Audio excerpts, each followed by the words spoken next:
कन्हैया कन्हैया कन्हैया, हम तो बिया काट देनी।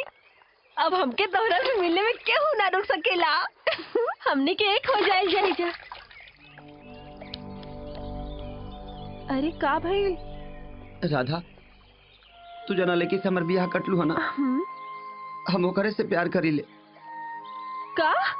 हाँ मतलब इतना दिन से हम तोरे पीछे पागल की तरह घूमता नहीं और तोहरा के समझ में ना आइल कि तोहरा से हम प्यार करीला। बोला तोहरा के हम निमन ना लगे नी? राधा, निमन लगला में और प्यार भेला में बहुत फर्क होला।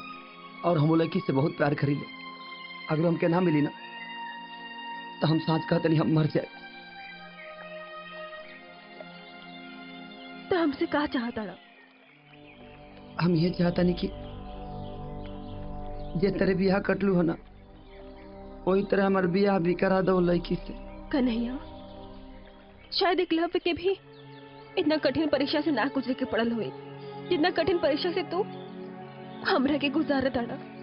शायद दुनिया के हम पहले लड़की हो कब जे अपना हाथे से अपन प्यार के बर्बाद करब।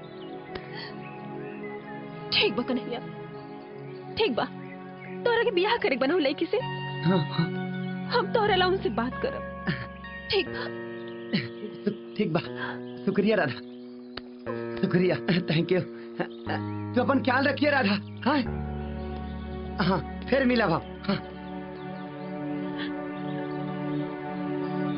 तू ओए हाउ ना जेकरा के कन्हैया मंटू भैया से बचौले रहे? हाँ, हम उहे अभागन राधा है।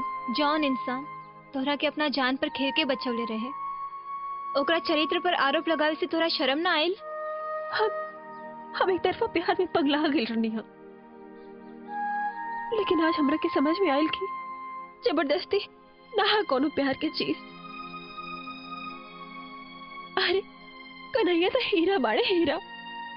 रुकमणी, हम आपसे यह कहब कि उनकरा के जिंदगी की सारा खुशी दे। यह कह अपना प्यार के बलिदान देवे में तोरा तकलीफ ना होई? ना, वो हमने से बिछड़ के खुश बाड़े तो खुश रहे देना। हमके हमरे चाह से ज्यादा उनकर मोहब्बत जरूरी बा।